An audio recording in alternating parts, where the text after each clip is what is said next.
Bismillahirrahmanirrahim. Assalamualaikum warahmatullahi wabarakatuh. Pertama-tama, marilah kita panjatkan puji syukur kehadirat Allah Subhanahu wa Ta'ala karena telah memberikan rahmat, kesehatan, dan keselamatan. Tak lupa salawat serta salam semoga tetap tercurahkan kepada junjungan kita Rasulullah Shallallahu Alaihi Wasallam. Baiklah, untuk mengefisienkan waktu, izinkan saya untuk mempresentasikan mind mapping saya yang berjudul Rabies. Rabies adalah sebuah penyakit akibat virus yang ditularkan kepada manusia melalui air liur hewan yang terinfeksi virus rabies. Pada umumnya, penyebaran terjadi melalui gigitan dan hewan yang bersangkutan. Rabies disebabkan oleh virus yang umumnya ditularkan dari anjing melalui gigitan, cakaran, atau air liur. Selain anjing, hewan yang dapat membawa virus rabies dan menularkannya ke manusia antara lain kera, kucing, musang, dan kelinci. Pada kasus yang jarang terjadi, penularan rabies juga dapat terjadi dari manusia ke manusia, yaitu melalui transplantasi organ. Gejala rabies biasanya muncul sekitar 30-90 hari setelah penderita tergigit hewan yang terinfeksi. Hal ini dapat membuat diagnosis rabies sedikit susah, karena penderita bisa saja lupa telah tergigit atau tercakar hewan rabies. Gejala awal yang dapat muncul meliputi demam, kesemutan pada luka gigitan, dan sakit kepala. Selain keluhan itu, ada beberapa gejala lanjutan yang dapat dialami oleh penderita rabies, seperti kram otot, sesak nafas, dan halusinasi. Nah, gejala lanjutan tersebut menjadi tanda bahwa kondisi pasien semakin memburuk. Rabies merupakan penyakit yang sangat berbahaya. Begitu gejalanya muncul, dapat dipastikan virus rabies sudah menginfeksi otak, sehingga kondisi penderita bisa memburuk dengan cepat. Akibatnya, penderita dapat mengalami komplikasi seperti gagal nafas, koma, henti jantung, dan kematian. Cara penyebarannya yaitu melalui sengatan serangga ataupun gigitan hewan yang sudah terinfeksi. Meski berbahaya, rabies adalah penyakit yang dapat dihindari.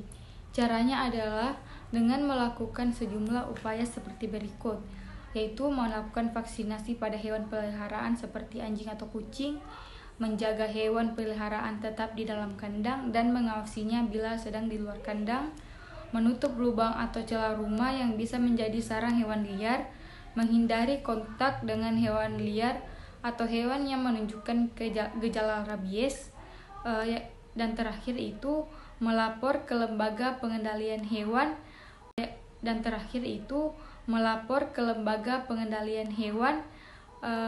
jika muncul hewan-hewan liar. Rabies perlu ditangani segera setelah paparan terjadi. Meski gejalanya belum muncul, pengobatan rabies adalah dengan membersihkan luka serta memberikan serum dan vaksin rabies. Tujuannya untuk membantu sistem kekebalan tubuh melawan virus rabies sehingga infeksi dan peradangan pada otak dapat dicegah. Itulah presentasi dari saya. Selanjutnya saya serahkan kepada teman kelompok saya yang lain, yaitu Cita Kanita.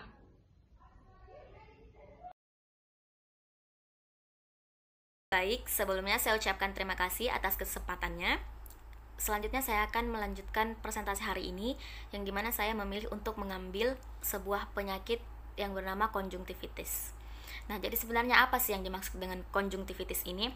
Jadi, konjungtivitis ini atau yang biasa disebut juga sebagai pinkea adalah peradangan konjungtiva, yang dimana selaput bening yang menutupi bagian putih mata atau sklera dan bagian dalam kelopak mata. Jadi konjungtivitis ini paling sering menyerang anak-anak. Mengapa? Karena konjungtivitis ini sangat mudah menyebar di tempat sekolah atau tempat penitipan anak. Meskipun sebenarnya konjungtivitis ini jarang berakibat serius, Karena apabila sudah ditemukan dan segera diobati, maka hal itu tidak akan berakibat serius. Tapi bukan berarti dengan jarangnya konjungtivitis ini berakibat serius, bukan berarti kita tidak perlu untuk mengetahui sebenarnya apa sih faktor dari konjungtivitis ini, atau apa gejala dari penyakit konjungtivitis ini. Nah, jadi yang pertama adalah kita harus tahu bahwa faktor dari konjungtivitis yang pertama adalah menggunakan lensa mata. Yang kedua, paparan dari seseorang yang terinfeksi virus atau bakteri konjungtivitis. Yang ketiga, terpaparnya sesuatu yang membuat kita alergi. Nah, kemudian kita juga harus tahu sebenarnya apa penyebab dari konjungtivitis ini. Nah, jadi yang pertama itu penyebabnya infeksi oleh virus atau bakteri. Yang kedua, alergi khusus yang memengaruhi orang yang mengenakan lensa kontak mata. Nah, kemudian yang ketiga, reaksi terhadap obat tetes mata, kemudian jamur, amuba, dan parasit. Nah, selanjutnya adalah kita harus mengetahui apa gejala dari konjungtivitis ini.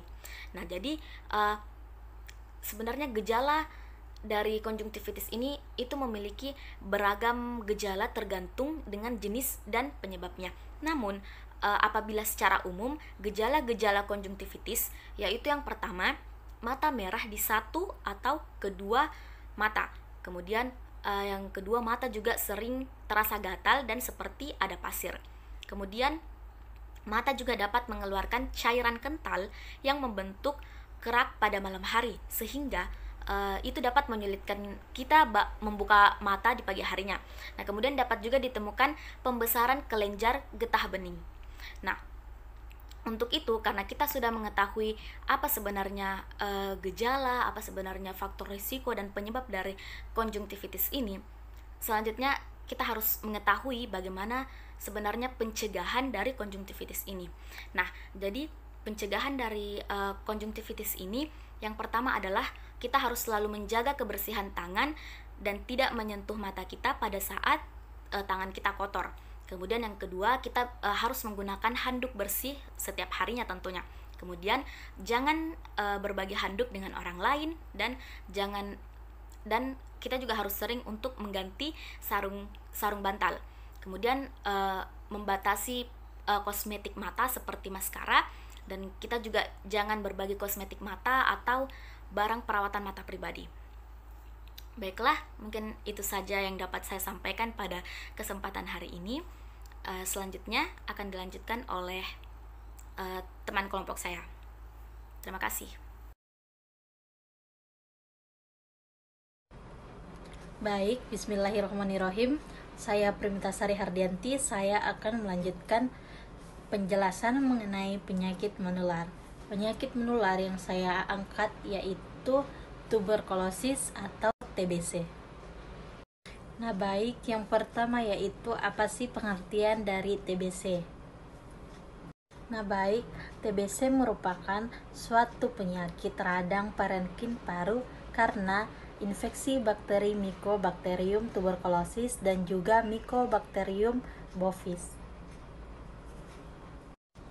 Nah, sesudah kita mengenali apa pengertian dari penyakit menular TBC, tentunya kita juga harus mengetahui apa sih tanda atau gejala dari penyakit TBC atau tuberkulosis.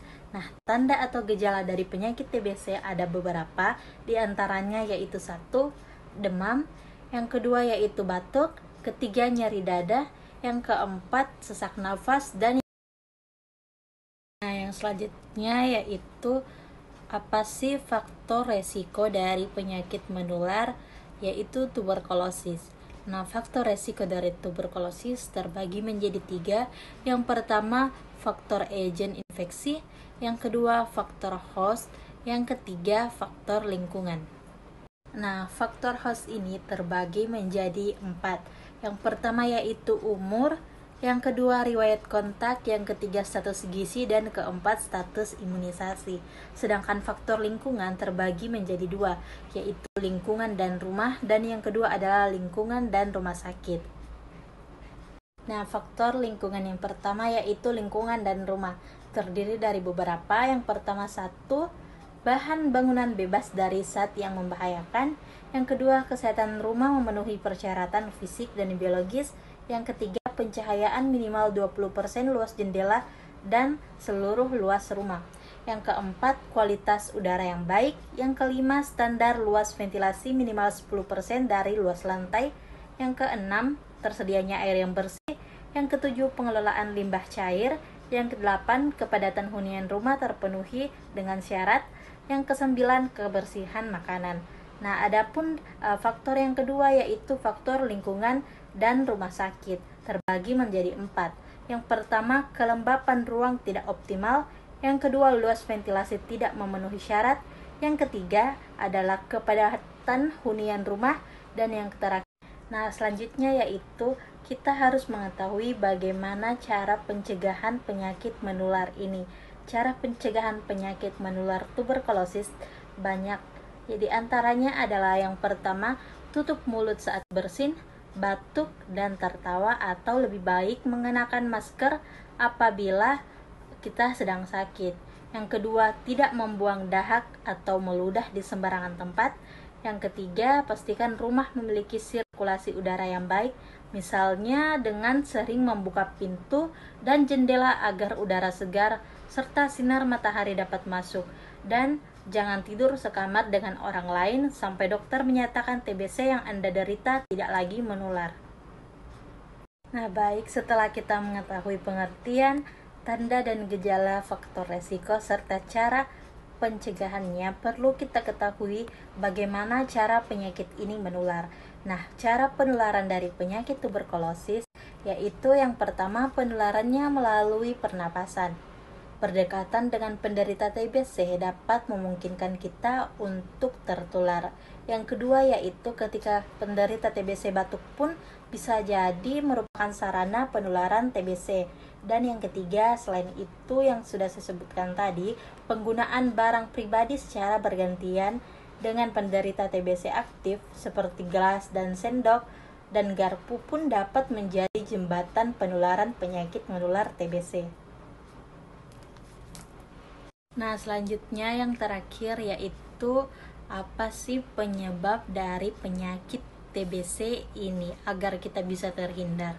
Nah, yang pertama penyebab dari penyakit TBC yaitu bakteri yang menyebar di udara melalui semburan air liur dari batuk atau bersin, pengidap TB.